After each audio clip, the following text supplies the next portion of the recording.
So I needed to make this video dedicated strictly for Mikayla.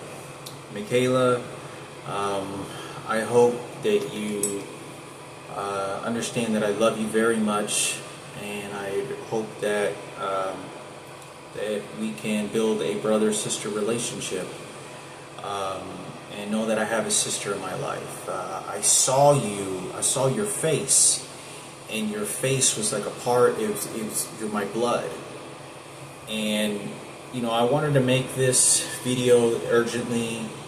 This is going to be very disturbing.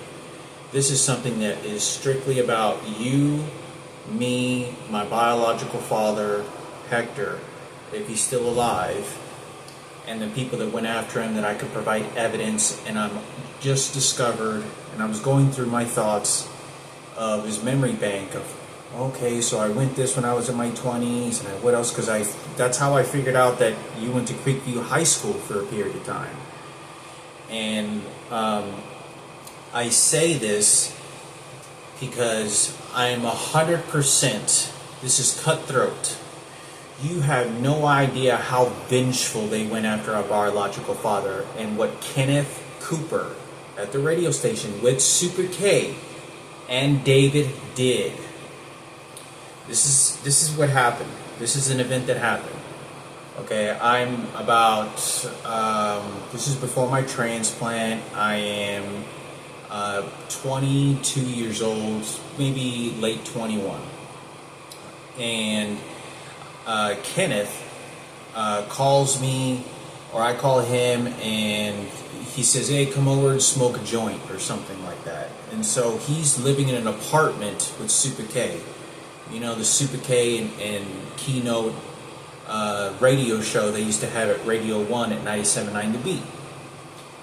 And Super K, I know his character, but I got there, and David was living there. There was a 3-bedroom apartment. They were all living together.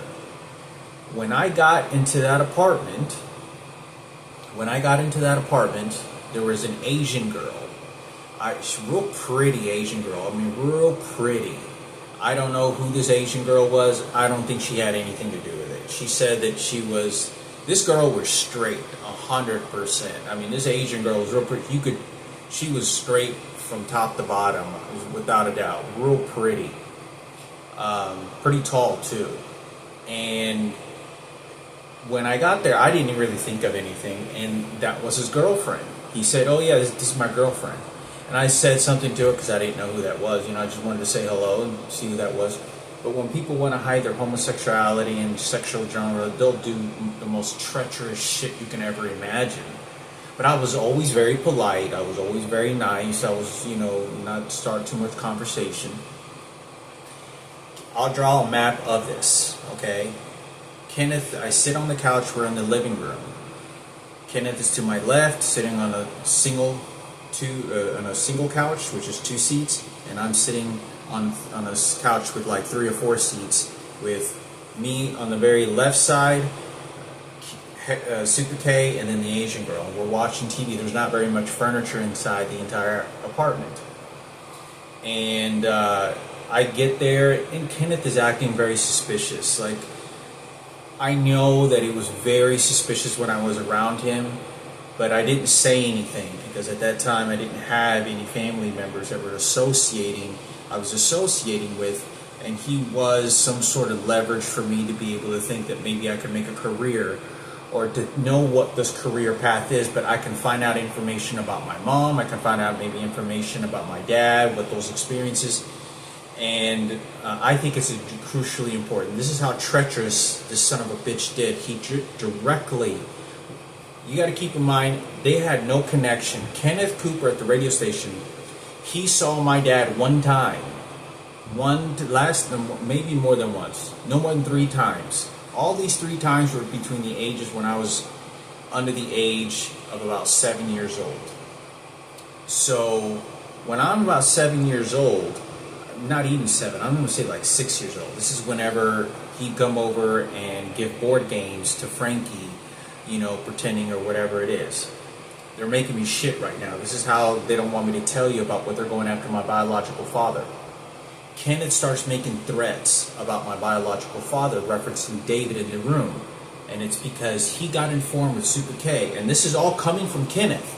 He got informed from Sarah, or for someone else, that Kenneth found out that my biological father showed up at Julian's apartment. There was one guy that showed up that said he was going to rape the little girls, and he was talking to my biological father, referencing Mikayla either raping you, or he was accusing my biological father of raping my mother. And they're turning the tables. I know this is 20 years ago. Now, when I spoke to Kenneth, this is a couple of years after this whole incident, I'm at his apartment. I'm trying to talk right now, but they're shooting his electronic device, making me shit, and they don't want me to tell you this. So they pointed me out as a traitor, complete traitor. And Kenneth, I'll have to make another video. 1 second, they're making me shit right now.